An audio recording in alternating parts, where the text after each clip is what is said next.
അവകാശി ടോക്കീസിൻ്റെ പുതിയ എപ്പിസോഡിലേക്ക് മാന്യ പ്രേക്ഷകർക്ക് സ്വാഗതം. ഇന്ന് നമ്മളോടൊപ്പം ഉള്ളത് മനുഷ്യാവകാശ പ്രവർത്തകനും സാധുജന സംരക്ഷകനും ഡോക്ടറുമായ ഡോക്ടർ ജോജോ കെ ജോസഫാണ്. അദ്ദേഹത്തെ അവകാശി ടോക്കീസിൻ്റെ ഷോയിലേക്ക് ഹാർദവമായി സ്വാഗതം ചെയ്യുന്നു. ഡോക്ടറെ, സാമൂഹ്യ പ്രവർത്തനത്തിൽ അധിഷ്ഠിതമായി മനുഷ്യാവകാശ രംഗങ്ങളിൽ സജീവമായി പങ്കെടുത്തും സാധുജന സംരക്ഷണ രംഗം വിപുലപ്പെടുത്തുന്നതിനും അവരെ പ്രോത്സാഹിപ്പിക്കുന്നതിനും വേണ്ടി താങ്കൾ ഇറങ്ങിത്തിരിച്ചിരിക്കുകയാണല്ലോ. എന്താണ് താങ്കൾക്ക് ഇങ്ങനെ ഒരു പ്രചോദനം നൽകാനുണ്ടായ കാര്യം? പ്രചോദനം എന്ന് പറഞ്ഞാൽ എൻ്റെ ഫാദർ തന്നെ ഒരു സാമൂഹ്യ സേവനമായിരുന്നു. ഈ തെരുവിലെ ഭക്ഷണ വിതരണവും അവരോടുള്ള സഹവാസവും ഉണ്ടാകാനുള്ള കാരണം ഏകദേശം ഒരു 10-15 വർഷം മുമ്പ് ഞാൻ ക്ലിനിക്കിലേക്ക് വരുമ്പോൾ ഒരു രാവിലെ 9-9:30 മണി സമയത്ത് വേസ്റ്റ് ബിന്നിൽ നിന്ന് ഭക്ഷണം വാരി കഴിക്കുന്ന ഒരു വയോവൃദ്ധനെ കണ്ടു. അത് അന്നത്തെ ഡംപിങ് അല്ല, തലേദിവസം ഡംപ് ചെയ്തിട്ടുള്ളതാണ്. അന്നത്തെ ഡംപിങ് ഒരു 11 മണി 11:30 ആവും. അപ്പോൾ തലേദിവസത്തെ വേസ്റ്റ് ഭക്ഷണം വാരി കഴിക്കുന്ന വൃദ്ധൻ, ആ ചിന്ത മനസ്സിൽ വളരെയധികം ഉലച്ചു. കാരണം നമ്മൾ ആവശ്യത്തിന് ഭക്ഷണം അല്ലെങ്കിൽ സ്കൂളിൽ ഭക്ഷണം കഴിച്ച് വേസ്റ്റാക്കുന്നൊരു അവസ്ഥയാണ് മൊത്തത്തിലുള്ളത്. ആ സാഹചര്യത്തിൽ ഇത്രയും വൃദ്ധനായൊരു മനുഷ്യൻ ഇങ്ങനെ ഭക്ഷണം കഴിക്കേണ്ടി വരുന്നൊരവസ്ഥ, അത് വളരെ മാനസികമായി ബുദ്ധിമുട്ടുണ്ടാക്കി. ഞാനത് കണ്ടു. ആ സമയത്ത് ട്രാഫിക് ഹെവിയാണ്, ഒന്നും ചെയ്യാൻ പറ്റില്ല. ക്ലിനിക്കിൽ വന്ന് ഡ്യൂട്ടി എടുത്തു. ഉച്ചക്ക് ഭക്ഷണം കഴിക്കാനിരിക്കുമ്പോൾ എനിക്ക് എന്ത് ചെയ്താൽ ഭക്ഷണം കഴിക്കാൻ പറ്റില്ല. ഈ ആളുടെ ചിന്ത മനസ്സിലേക്ക് വരിക. അങ്ങനെ 2-3 മാസം കടന്നുപോയി. ഈ ചിന്ത അലട്ടിക്കൊണ്ടിരിക്കണം. ഓരോ പ്രാവശ്യം ഭക്ഷണം എടുക്കാൻ നേരത്തും ഈ വൃദ്ധം മനസ്സിൽ വരും. അപ്പോൾ ഞാനൊരു ദിവസം തീരുമാനിച്ചു, ഇങ്ങനെ ചിന്തിച്ചിരുന്നുകൊണ്ട് കാര്യമില്ല, എന്തായാലും പ്രവർത്തിച്ച് പറ്റും. അങ്ങനെ ഞാൻ അടുത്ത ഹോട്ടലിൽ പോയിട്ട് ഒരു 6-7 പൊതി ചോറ് വാങ്ങിച്ചിട്ട് ഞാൻ ഒരു ഓട്ടോ വിളിച്ച് നേരെ ടൗണിലേക്ക് ഇറങ്ങാൻ. അപ്പോൾ ഇറങ്ങുമ്പോൾ ഈ തെരുവിലിരിക്കണവരെ ഉദ്ദേശമല്ല ഞാൻ പോയത്. തെരുവിൽ ബെഗ് ചെയ്യാൻ പോലും പറ്റാതെ ഓരോ സ്ഥലത്ത് ചടഞ്ഞുകൂടിയിരിക്കുന്ന, തീരെ നിവൃത്തിയില്ലാത്ത, നടക്കാൻ പോലും വയ്യാത്ത, ബെഗ് ചെയ്യാൻ പോലും പറ്റാത്ത ഒരാളുണ്ട് എന്ന് മനസ്സിലായി. ആ വൃദ്ധന് മനസ്സിലായ ആ കാര്യം. അങ്ങനെ അന്വേഷിച്ച് പോയി. ഞാൻ 2-2.5 മണിക്കൂർ കൊണ്ടാണ് ഈ 6 പൊതി ചോറ് 6 പേർക്ക് കൊടുത്തത്. പക്ഷെ അങ്ങനെ ആ തുടക്കം അവിടെ അന്നൊരു തുടക്കമെന്ന് ഞാൻ വിചാരിച്ചില്ല ചെയ്തു. പിറ്റേ ദിവസം മനസ്സിൽ വീണ്ടും ആ ചിന്ത വന്നു. പ്രചോദനം ഉണ്ടായി. അപ്പം ഞാൻ തീരുമാനം എടുത്തതെന്ന് വെച്ചാൽ ഈശ്വരനോട് നേരിട്ട് പറഞ്ഞതാണ്. അതായത് ഇത് നടത്തിക്കൊണ്ട് പോകാൻ എനിക്ക് ഇതുണ്ടെങ്കിൽ അത് നടത്തി തരണം എന്നുള്ളൊരു ദൈവമായിട്ടുള്ളൊരു മാനസികമായൊരു തോന്നൽ ഉണ്ടായി.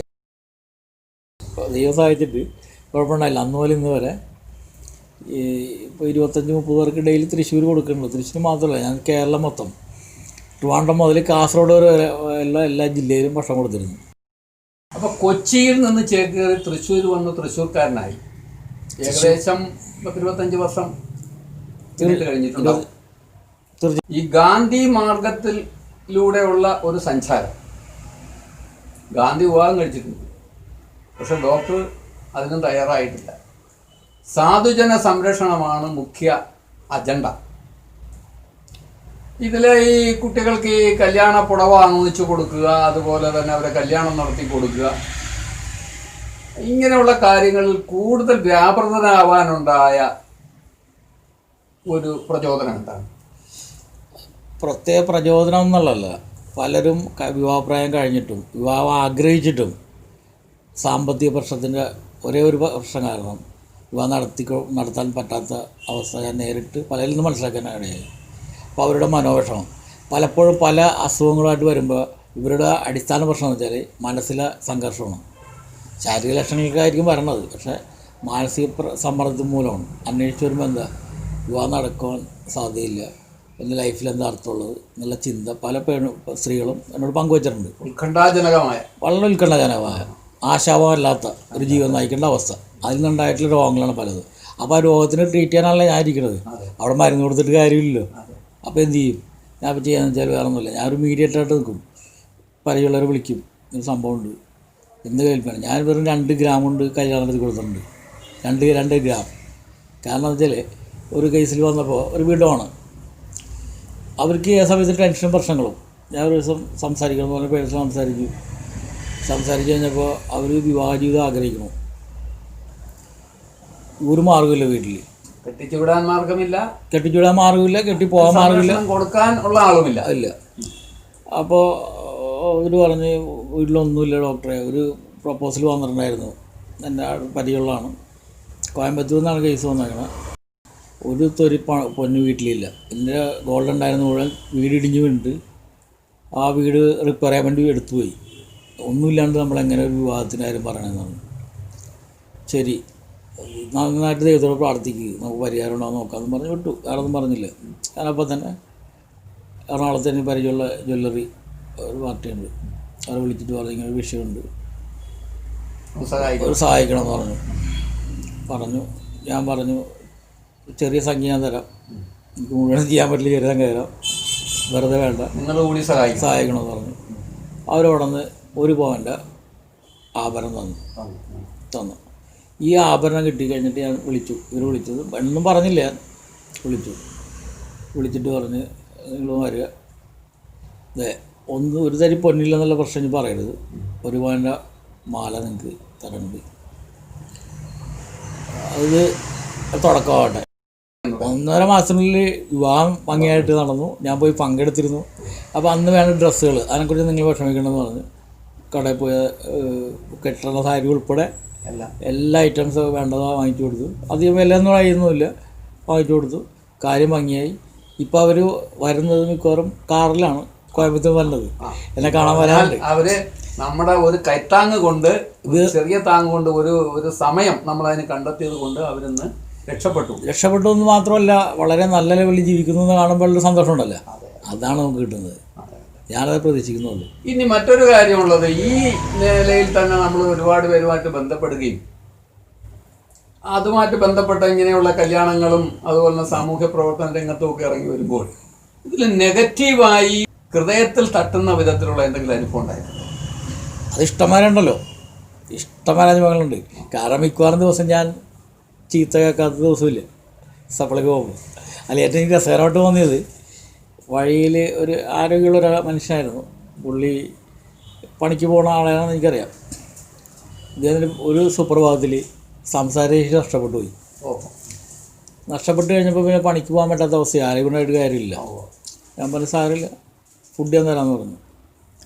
അങ്ങനെ ഡെയിലി ഇയാൾക്ക് ഫുഡും കൊടുത്തിരുന്നു, മരുന്നും കൊടുത്തിരുന്നു. ഒരു 3 ആഴ്ചത്തെ മരുന്ന് കഴിച്ചപ്പോൾ സംസാരശേഷി വന്നു, തിരിച്ചു കിട്ടി. ഒരാഴ്ച കൂടി ഞാൻ ഭക്ഷണം കൊടുത്തു കഴിഞ്ഞിട്ട് ഞാൻ പറഞ്ഞു, ഇനി ഞാൻ നിങ്ങൾക്ക് ഭക്ഷണം തരില്ല, കാരണം നിങ്ങളിപ്പോൾ ഓക്കെയാണ്, അധ്വാനിക്കാനുള്ള ഇതുണ്ട്. ഞാൻ അധ്വാനിക്കാൻ പറ്റാത്തവർക്കും കയ്യിലുള്ളവർക്കും മാത്രം കൊടുക്കുന്ന ഭക്ഷണം നിങ്ങൾക്ക് തന്നത് നിങ്ങൾ സുഖമില്ലാത്തതുകൊണ്ട്. നിങ്ങൾക്ക് മരുന്ന് തന്ന് നിങ്ങളുടെ ശബ്ദം ശരിയായിട്ടുണ്ട്. സംസാരശേഷി വീണ്ടും കിട്ടി, അതുകൊണ്ട് ഇനി മുതൽ തരില്ലെന്ന് പറഞ്ഞു. അന്ന് ഞാൻ കേട്ട ചീത്ത എൻ്റെ ജീവിതത്തിൽ ഞാൻ ഒരു സ്ഥലത്തും പറഞ്ഞു കേട്ടിട്ടില്ല. അതാണ് ഞാൻ ചോദിച്ചൊരു കാര്യം. ഇത് പോസിറ്റീവ് മാത്രമല്ല, ജനങ്ങളുടെ ഇടയിൽ നിന്ന് നെഗറ്റീവ് അലർജിയും വരും. അതാണ് കൂടുതൽ. അതായത് ഒന്നും ചെയ്യാതെ ചെറിയ ഒരു കാര്യത്തിനായിരിക്കും നെഗറ്റീവ് കൂടുതൽ വരിക. അല്ല, നമ്മളൊന്നും ചെയ്യാത്തവരാണ്, അത് എപ്പോഴും എടുത്ത് നോക്കിയോ, സമൂഹത്തിന് വേണ്ടി ഒന്നും ചെയ്യാത്തവരാണ് നെഗറ്റീവ് പറഞ്ഞുകൊണ്ടിരിക്കുന്നത്. കാരണം അവൻ നോക്കുമ്പോൾ അവൻ്റെ ജീവിതത്തിൽ ഒന്നും ചെയ്തിട്ടില്ല. ഒരാൾക്ക് പോലും നേരം ഭക്ഷണം മേടിച്ചു കൊടുക്കാത്തവൻ ഭക്ഷണം കൊടുക്കണത് ഡോക്ടർ കാശുണ്ടാക്കാനോ എന്ന് പറയുന്ന ആൾക്കാർ ഇഷ്ടമാരുണ്ട്. ഞാനിവരെ സർക്കസിന് കൊണ്ടുപോകും, ഇവിടെ സർക്കസ് ഒന്നായി കൊണ്ടുപോകും, സിനിമ കൊണ്ടുപോകും, ഒക്കെ ഉണ്ട്. അത് നമ്മൾ സാധാരണ നമ്മളെല്ലാം എന്തെല്ലാം എൻജോയ് ചെയ്യണോ അത് ഇവരും ചെയ്യണം എന്നുള്ളതാണ്. ഇവർ സമൂഹത്തിൻ്റെ ഭാഗമാണ്. ഇവരെ നമ്മൾ മറ്റൊരു വില കുറഞ്ഞ രീതിയിലോ അടിത്തട്ടിലുള്ളവരെന്നോ അല്ല അവജ്ഞയോടോ കാണാൻ പാടില്ല. നമ്മളിലൊക്കെ വളരെയധികം സാമ്പത്തികവും നല്ല ലെവലിൽ ജീവിച്ച പല ആളുകളാണ്. ജീവിച്ചവരും നല്ല വിദ്യാഭ്യാസം ഓരോ മേഖലയിൽ അത് അവരവരുടേതായ കഴിവുള്ളവരാണ്, സംശയമില്ല. രാജകുടുംബത്തിൽ അംഗത്തിനെ ഞാൻ കൊണ്ടുപോയിട്ട്, പാലക്കാട് രാജകുടുംബത്തിൽ അംഗത്തിനെ ഞാൻ കൊണ്ടുപോയിട്ട് 7 ഭാഷ പുള്ളി സംസാരിക്കും. അപ്പോൾ ഇതിൽ എനിക്ക് വേറൊരു കാര്യം താങ്കളോട് ചോദിച്ചറിയാനുള്ളത്, ഇപ്പോൾ താങ്കൾ ഈ വയോവൃദ്ധരെയും അങ്ങനെയുള്ളവരെയൊക്കെ പല കോൺവെൻറ്റുകളിലും പല അനാഥാലയ സ്ഥാപനങ്ങളിലും ആക്കുന്നൊരു സാഹചര്യം. അതിൽ പറഞ്ഞ വലിയൊരു വിവരമുള്ളത്, അത് നിയമവിരുദ്ധമാണെങ്കിലും പറയാതിരിക്കാൻ നിർവാഹമില്ല. 2 ആൺമക്കളുള്ള ഒരു സ്ത്രീ, ഏകദേശം 40 വയസ്സ് കഴിഞ്ഞ ഒരു സ്ത്രീ, പൂർണ്ണ ആരോഗ്യവതിയായ ഒരു സ്ത്രീ. അവരുടെ വീട്ടിൽ 10 സെന്റ് സ്ഥലം ഉണ്ടായിരുന്നു. 2 ആൺമക്കളുണ്ടായിരുന്നു. 2 ആൺമക്കൾ അത് അവർക്ക് തലയ്ക്ക് ചെറിയ ന്യൂനത വന്നു. ആശുപത്രി കൊണ്ടുപോയി ചികിത്സിക്കുന്നതിന് വിറ്റതിന് ശേഷം അവർക്ക് കയറി കിടക്കാറുമില്ല. മക്കൾ 2 പേരും 2 വഴിക്ക് 2 കോണിലാണ്. ഒരാൾ സുഖകരമല്ലാത്ത ആൾ, ഒരാൾ ഒരു കുടുംബം വേറൊരു സ്ഥലത്ത് ദത്ത് അങ്ങനെ എന്ന് പറയുന്ന മാതിരി താമസിക്കുന്ന ഒരാൾ. അപ്പോൾ ഇളയ മകനെ ദത്ത് താമസിക്കുന്ന ആളിനെ ഈ അമ്മയെ കൊണ്ട് ആ സ്ഥലത്ത് കൂടെ താമസിപ്പിക്കാൻ പറ്റാത്തൊരു ചുറ്റുപാട്. ആ അമ്മയെ ആ വിവരം അറിഞ്ഞ് അവിടെ ചെല്ലുകയും ഈ അമ്മയെ വഴിയാധാരമാക്കാതെ റോഡിലൂടെ ഇട്ടാൽ, ഇന്നത്തെ കാലത്ത് അറിയാമല്ലോ അങ്ങനെ ഒരു സ്ത്രീ റോഡിൽ ഉണ്ടായാൽ ഉണ്ടാകുന്ന ഒരു അവസ്ഥ.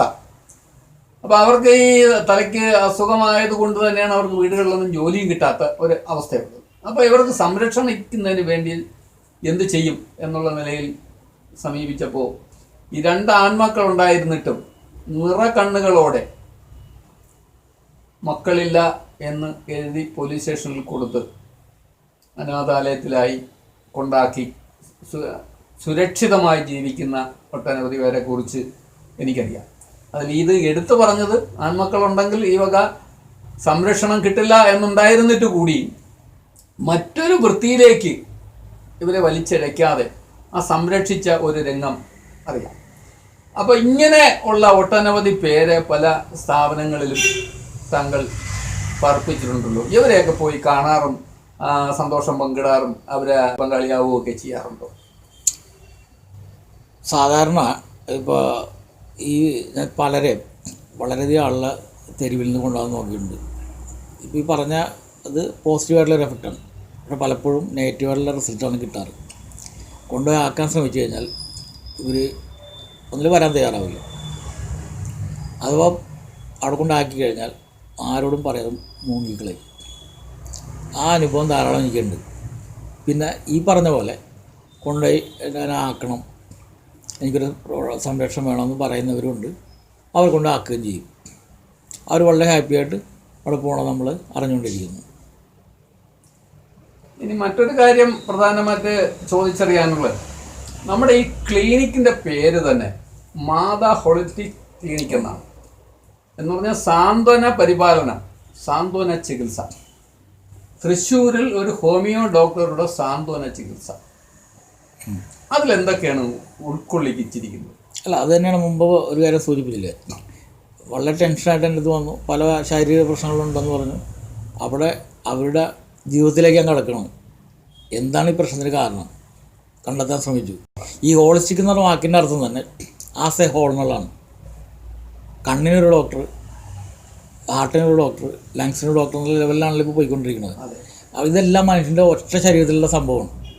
ശരീരവും മനസ്സും സെപ്പറേറ്റ് ചെയ്യാൻ പറ്റാത്ത ഒരു കോയിൻ്റെ 2 ഭാഗങ്ങളുമാണ്. പലപ്പോഴും എന്ത് ചെയ്യും, ഷുഗർ ഉണ്ട്, അല്ല ബി പി ഉണ്ട്. എക്സാമ്പിളാണ്, ബി പി ഉണ്ട്. ബി പിക്ക് മരുന്ന് എളുപ്പം ഒരു മരുന്ന് എഴുതി കഴിഞ്ഞു. ബി പി ഉണ്ട്. ഉറക്കം എങ്ങനെ, ഉറക്കം ഡിസ്റ്റർബഡാണ്. എന്താ പ്രശ്നം? കുറച്ച് പ്രോബ്ലംസ് ഉണ്ട് ഡോക്ടർ. ഈ പ്രോബ്ലംസാണ് അവരുടെ ബി പിയുടെ കാരണം. അത് ചോദിക്കാനോ പറയാനോ സമയമില്ലാണ്ട് നമ്മൾ ട്രീറ്റ് ചെയ്താൽ 2000 ആണ്ടിൽ എല്ലാവർക്കും ആരോഗ്യമൊന്നും WHO മുമ്പ് പറഞ്ഞിരുന്നു, ഇതൊന്നും സംഭവിക്കാൻ പാടില്ല. കാരണം ബി പി ആവാം, ഷുഗർ ആവാം, മറ്റു പലതും ആവാം. ഇതിനൊക്കെ ബേസിക്കായിട്ട് മൈൻഡ് ശരിയല്ലെങ്കിൽ, മൈൻഡ് സ്വസ്ഥമല്ലെങ്കിൽ ഈ അസുഖങ്ങളെല്ലാം കടന്നു പോകും. അതിന് ശാരീരികമായിട്ടുള്ള മരുന്ന് മാത്രം ഇതുകൊണ്ട് കാര്യമില്ല. പേഷ്യനെ കേൾക്കുക, മനസ്സിലാക്കുക, അവൻ്റെ പ്രശ്നങ്ങൾക്ക് ഇറങ്ങിച്ചില്ല, ചെന്നിട്ട് ട്രീറ്റ്മെൻറ്റ് കൊടുത്തു കഴിഞ്ഞാൽ അസുഖം മാറും. അച്ഛൻ പാരമ്പര്യ വൈദ്യനായിരുന്നത് കൊണ്ട് തന്നെയാണ് നമുക്ക് ഹോമിയോ ഇത് പഠിക്കാനുള്ള ഒരു അവസരം അദ്ദേഹം ഉണ്ടാക്കുകയും അങ്ങനെ ആ വഴിയിലേക്ക് തിരികുകയും ചെയ്തത്. ആ വഴിയിലേക്ക് തിരിഞ്ഞത് കൊണ്ട് നമുക്ക് ദോഷമൊന്നും ഉണ്ടായിട്ടില്ല, ഗുണം മാത്രമേ അതുവഴി ഉണ്ടായിട്ടുള്ളൂ. ദോഷം ഇല്ലെന്ന് മാത്രമല്ല, അതായത് നമ്മൾ ഇഷ്ടപ്പെടുന്ന പ്രൊഫഷനിൽ നടത്തി ജീവിക്കുക ആണ് തിരഞ്ഞെടുത്തത്, ജീവിക്കുക, അതിൽ കൂടി സംതൃപ്തി കണ്ടെത്തുക. അപ്പോൾ അതിൽ ഞാൻ വളരെ അതിൽ നിന്ന് ഒരു വിഹിതം കഷ്ടപ്പെടുന്നവർക്ക് അല്ലെങ്കിൽ എൻ്റെ പിതൃതുല്യരായവർക്ക് അവരുടെ ബുദ്ധിമുട്ടും കഷ്ടപ്പാടും കണ്ടിട്ട് അവരെ സഹായിക്കുന്നതിന് വേണ്ടി വിനിയോഗിക്കുക. ഒരു വിഹിതമല്ല, ഒരു വിഹിതം ഞാനെടുക്കണുള്ളൂ, ബാക്കി 90% അതിന് വേണ്ടി ചെലവഴിക്കുന്ന ഒരു അവസ്ഥയാണ്. അപ്പൊ ഇതിനെ ഈ സംഭവം നടത്തുന്നതിന് വല്ല ട്രസ്റ്റോ എല്ലാം ഇപ്പം ഈ തൃശ്ശൂർ ചെയ്തുകൊണ്ടിരിക്കുന്ന ഈ തെരുവിലുള്ള ചാരിറ്റി എന്ന് പറഞ്ഞാൽ ഞാൻ സ്വന്തമായിട്ട് മാത്രം ചെയ്യണമാണ്. അത് ട്രസ്റ്റായിട്ട് ഫോം ചെയ്യാൻ ആഗ്രഹിക്കും. പലരും വന്ന് പറഞ്ഞു, പൊളിറ്റീഷ്യൻസ് ഉൾപ്പെടെ പറഞ്ഞു നമുക്കത് വിപുലമാക്കാം, അങ്ങനെ ചെയ്യാമെന്ന് പറഞ്ഞു. പക്ഷെ ഞാനൊന്ന് പറഞ്ഞു തരാമെന്ന് വെച്ചാൽ, ഇത് ഞാൻ ഒറ്റക്കൊരു തീരുമാനം എടുത്താൽ മതി. ഇന്ന് മട്ടൻ കൊടുക്കണോ ഫിഷ് കൊടുക്കണോ എന്ന് ഞാൻ തീരുമാനിച്ചാൽ മതി. മറ്റേത് അഭിപ്രായം പറയുമ്പോൾ ഫിഷൊന്നും പറ്റില്ല, സാമ്പാർ കൊടുക്കാം അല്ലെങ്കിൽ രസം കൊടുക്കുക എന്ന് പറഞ്ഞിട്ട് പല പല അഭിപ്രായങ്ങൾ വരും. നമുക്കൊരു അഭിപ്രായം ഇംപ്ലിമെൻറ്റ് ചെയ്യാൻ പറ്റില്ല. ഇപ്പം ടൂർ കൊണ്ടുപോകണം, എന്തിനാണ് ടൂർ കൊണ്ടുപോകണത്, അതൊക്കെ വേസ്റ്റാണ് എന്ന് പറഞ്ഞാൽ എൻ്റെ കാഴ്ചപ്പാടുണ്ട്, ഒരു വ്യൂ ഉണ്ട്. ആ വ്യൂയിലേക്ക് എല്ലാവരും എത്തണമെന്നില്ല. ഈ ഒരു മഹാമാരി നമ്മുടെ കേരളത്തിൽ അല്ലെങ്കിൽ ഇന്ത്യയിൽ അല്ലെങ്കിൽ ലോകത്ത് മുഴുവൻ വന്നിരിക്കുക. ചൈനയിലെ വുഹാനിൽ നിന്നാണ് ഇത് തുടക്കം വെച്ചത്. അപ്പോൾ ഇത് അവിടുന്ന് വന്നു നമ്മുടെ ഈ ലോകം മുഴുവനും വിതറിയിരിക്കുന്ന ഒരു മഹാമാരിയാണ്. ഈ മഹാമാരി ചികിത്സയ്ക്ക് ഇപ്പോൾ ആയുഷ് വകുപ്പ് പ്രതിരോധത്തിന് വേണ്ടി ഹോമിയോയും ആയുർവേദവും ഉൾപ്പെടുത്തിയിട്ടുണ്ട്. എന്നാൽ നമ്മുടെ കേരളത്തിൽ ഇതിലൊരു കടിപിടി നടക്കുന്നു. കടിപിടി എന്ന് പറഞ്ഞാൽ അലോപ്പതി പറയുന്നു ഞങ്ങളാണ് സർവവും, അതിൽ ആയുർവേദത്തിന് പങ്കില്ല, ഹോമിയോയ്ക്ക് ഇല്ല എന്ന് പറയുന്നു. എന്താണ് ഈ മഹാമാരിക്ക് നിങ്ങൾ നൽകുന്ന ട്രീറ്റ്മെൻറ്റ്? ഈ രോഗം ഉള്ള ഒരു COVID-19 വന്ന ഒരു രോഗിയെ സംബന്ധിച്ച് ചികിത്സിച്ച് ഹോമിയോയിൽ പൂർണ്ണമായിട്ടും ചികിത്സിച്ച് മാറ്റാൻ കഴിയുമോ? നല്ലൊരു ചോദ്യമാണത്. ഈ കോവിഡ് ആയിക്കോട്ടെ, ഏത് ഇനി കോവിഡ് 2021 വരാം, അടുത്ത വർഷം വരാം, അല്ല ഡേവിഡ് 1 വരാം, ഇങ്ങനെ പലതും വരും. ബേസിക് എന്താ? മനുഷ്യൻ്റെ ഇമ്മ്യൂണിറ്റി സിസ്റ്റം, അതിൻ്റെ ഹെൽത്ത് അനുസരിച്ചിരിക്കും രോഗപ്രതിരോധ ശേഷിയുടെ കഴിവ്. അത് കുറയുന്ന ആളുകളിൽ ഈ അണുബാധ ഉണ്ടാകാനുള്ള സാധ്യത കൂടുതലാണ്. വന്നു കഴിഞ്ഞാൽ പ്രതിരോധിക്കാനുള്ള മാർഗ്ഗങ്ങൾ ചെയ്യണം. പലപ്പോഴും എന്താ സംഭവിക്കുക വെച്ചാൽ, ട്രീറ്റ്മെൻറ്റ് ഇല്ല എന്ന് ഇപ്പോൾ അലോപ്പതി തന്നെ പറയണമെങ്കിൽ ചികിത്സയില്ല. എന്നാലോ ചികിത്സിക്കാൻ മറ്റ് വൈദ്യശാസ്ത്രത്തിന് അനുവാദം നൽകുകയില്ല. അവരത് നിൽക്കേണ്ട കാര്യമില്ല, സർക്കാരിൻ്റെ കാര്യമാണെങ്കിൽ പോലും ഇത് വലിയൊരു മാഫിയ പ്രവർത്തിക്കേണ്ട ഇതിൻ്റെ പിന്നിൽ, ഡ്രഗ് മാഫിയ ആണെന്ന് വിചാരിക്കണം. കാരണം മറ്റ് സ്റ്റേറ്റുകളിലൊന്നും യാതൊരു പ്രശ്നമില്ല, മരുന്നുകൾ കൊടുക്കുന്നു, പേഷ്യൻറ്റിനെ നോക്കാം, ട്രീറ്റ് ചെയ്യാം. ഇവിടെ ഞാനൊരു ക്വാളിഫൈഡ് ഡോക്ടറാണ്, എനിക്ക് എൻ്റെ പേഷ്യൻറ്റ് കോവിഡ് വന്ന് എനിക്ക് ട്രീറ്റ് ചെയ്യാൻ പറ്റില്ല എന്ന് പറഞ്ഞാൽ ഒരു അടിച്ചമർത്തൽ എന്നല്ല, ഇത് ശരിക്കും പറഞ്ഞാൽ ഒരു ജനങ്ങളോട് വെല്ലുവിളിയാണ്. അർഹതയുള്ള ട്രീറ്റ്മെൻറ്റ് കിട്ടുന്നില്ല. ഓരോരുത്തരും അവരവർക്ക് ഇഷ്ടമായ ട്രീറ്റ്മെൻറ്റുകൾ തിരഞ്ഞെടുത്തോട്ടെ. ആയുർവേദം വേണവർ അവർ തിരഞ്ഞെടുത്തോട്ടെ, ഹോമിയോ വേണവർ അവർ തിരഞ്ഞെടുത്തോട്ടെ, അലോപ്പതി വേണവർ അവർ തിരഞ്ഞെടുത്തോട്ടെ. ഗവൺമെൻറ് അതിന് അനുമതി കൊടുത്തിട്ടുണ്ട്. ആ സാഹചര്യത്തിൽ ഇപ്പോൾ ഡോക്ടർ പറഞ്ഞ പോലെ ഇമ്മ്യൂണിറ്റി വർദ്ധിപ്പിക്കുക, അസുഖം വന്നു കഴിഞ്ഞാൽ അതിന് ട്രീറ്റ്മെൻറ്റ് ഹോമിയോപ്പതിയിൽ വളരെ ഭംഗിയായിട്ട് ട്രീറ്റ് ചെയ്യാം. ഞാൻ കൊടുത്തുകൊണ്ടിരിക്കേണ്ടി മരുന്ന്, ഞാൻ 2004 ഇപ്പോൾ പ്രിവെൻറ്റീവ് മരുന്ന് കൊടുത്തു. അതിൽ ഒരാൾക്ക് മാത്രം പോസിറ്റീവ് വന്നു. ആ പോസിറ്റീവ് ആൾക്ക് പനി പോയിട്ട് ഒരു ലക്ഷണമില്ലാണ്ട് നെഗറ്റീവ് ആവുകയും ചെയ്തു. അപ്പോൾ ജനങ്ങൾക്ക് ഗുണമുള്ള എന്താണെങ്കിലും ഏത് മരുന്നാണെങ്കിലും അംഗീകരിച്ച സിസ്റ്റമാണെങ്കിൽ ആ സിസ്റ്റം പ്രചരിപ്പിക്കുക, കൂടുതൽ ഗവൺമെൻറ് തലത്തിലും അല്ലാതെയും പ്രചരിപ്പിക്കുക, കൊടുക്കുക, ജനങ്ങളെ രക്ഷിക്കുക. അല്ലാണ്ട് ഇവിടെ മാഫിയയുടെ മാഫിയയുടെ സമ്മർദ്ദത്തിൽ വശംവദാനം ചെയ്യല്ല വേണ്ടത്. ചികിത്സിക്കാനുള്ള അനുവാദം കിട്ടണം എന്ന് പറഞ്ഞു പോയതിൻ്റെ അടിസ്ഥാനത്തിലാണ് ആയുഷ് വകുപ്പ് ഇങ്ങനെ ഒരു നിലപാടൊക്കെ സ്വീകരിച്ചിട്ടുള്ളത്. അല്ല, ആയുഷ് വകുപ്പ് ആദ്യമേ പറഞ്ഞല്ലോ, മാർച്ച് മാസത്തിൽ ആയുഷ് വകുപ്പ് ഇത് ഇറക്കിയതാണ്. അതിനുശേഷം കോടതിയും കേസൊക്കെ വന്ന് പിന്നീടാണ്. ആയുഷ് വകുപ്പ് ആദ്യമേ പറഞ്ഞ് ആയുർവേദത്തിൽ മരുന്ന് പറഞ്ഞു, ഹോമിയോയിൽ മരുന്ന് പറഞ്ഞു, ഡോസേജ് പറഞ്ഞു മാർച്ച് മുതൽ. പക്ഷെ അത് ഇംപ്ലിമെൻറ്റ് ചെയ്യാൻ ആരും തയ്യാറായില്ല. പക്ഷെ ഞാൻ മാർച്ച് മുതൽ ഈ പറഞ്ഞ മരുന്ന് തെരുവിലുള്ള എല്ലാവർക്കും ഞാൻ കൊടുത്തുകൊണ്ടിരിക്കുകയാണ്, എല്ലാ മാസവും പ്രതിരോധം. ഇന്നലെ കൂടി കഴിഞ്ഞ മാസം ഈ മാസം മരുന്ന് കൊടുത്തുകൊണ്ടിരിക്കും. ഇനി വേറെ സത്യം പറയട്ടെ, ഞാൻ ഈ പ്രതിരോധ മരുന്ന് ഇവിടെ കൊടുക്കാൻ തുടങ്ങിയിട്ട് ആദ്യമായി വന്ന് മരുന്ന് വാങ്ങിച്ചത് റിട്ടയർ ചെയ്ത ജില്ലാ ഇമ്മ്യൂണൈസേഷൻ ഓഫീസറാണ്. ചികിത്സ തേടി വരുന്നുണ്ട്. ഇവിടെ ഇപ്പോഴത്തെ നിയമം അനുസരിച്ച് ട്രീറ്റ്മെൻറ്റ് എടുക്കാൻ പാടില്ലെന്നാണ്. അതാണ് ഏറ്റവും വലിയ ബുദ്ധിമുട്ടുണ്ടാക്കുന്നത്. ഞാനിപ്പോൾ പുറത്തുള്ള കേസ് ഇപ്പോൾ കർണാടക, നമുക്ക് പൈസ വിളിക്കുന്നു, ട്രീറ്റ്മെൻറ്റ് കൊടുക്കുന്നു. ഭംഗിയായിട്ട് നമുക്ക് ചികിത്സിക്കാവുന്നൊരു സംഭവമാണ്. സാധാരണ വൈറൽ ഫീവർ പോലെ തന്നെ ട്രീറ്റ് ചെയ്യാം. പൂർണ്ണമായും ചികിത്സിച്ച് രോഗം ഭേദമാക്കാം എന്നുള്ള കോൺഫിഡൻസ് നമുക്കുണ്ട്. എന്താ സംശയം? കോവിഡോ മറ്റേത് ഡിസീസ് ആയിക്കോട്ടെ, എന്തായിക്കോട്ടെ, നമ്മൾ പേഷ്യനെ ട്രീറ്റ് ചെയ്യണത്. അതന്നെ, ഏത് രോഗത്തിനും ഹോമിയോയിൽ മരുന്നുണ്ട്.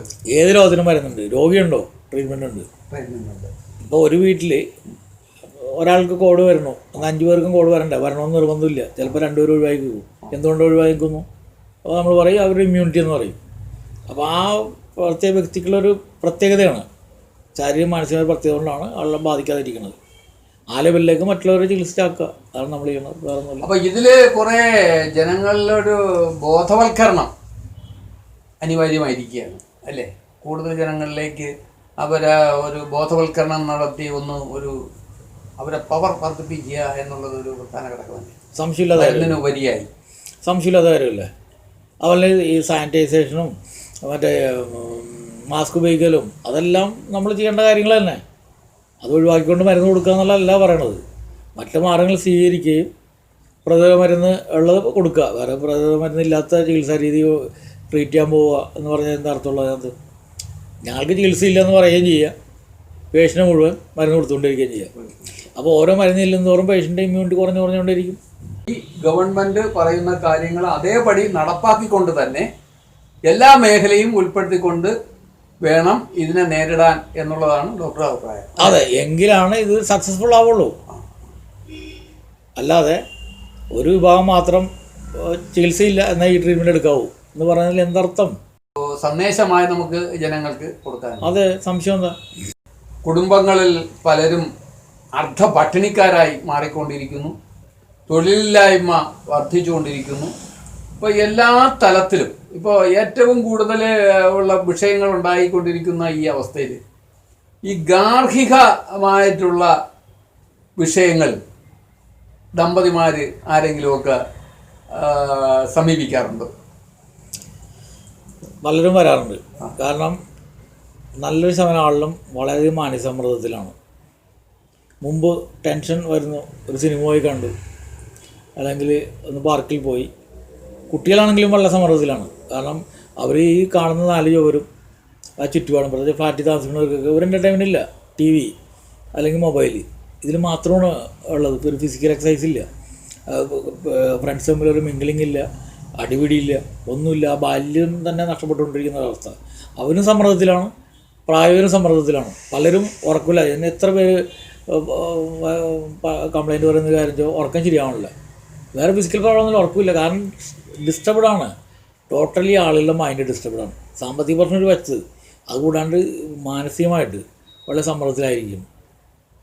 അപ്പോൾ അത് പരിഹരിക്കാൻ ഒരു പ്രത്യേക നിർദ്ദേശം കൊടുക്കുക എന്ന് പറഞ്ഞാൽ അത് ബുദ്ധിമുട്ടുള്ള കാര്യമാണ്.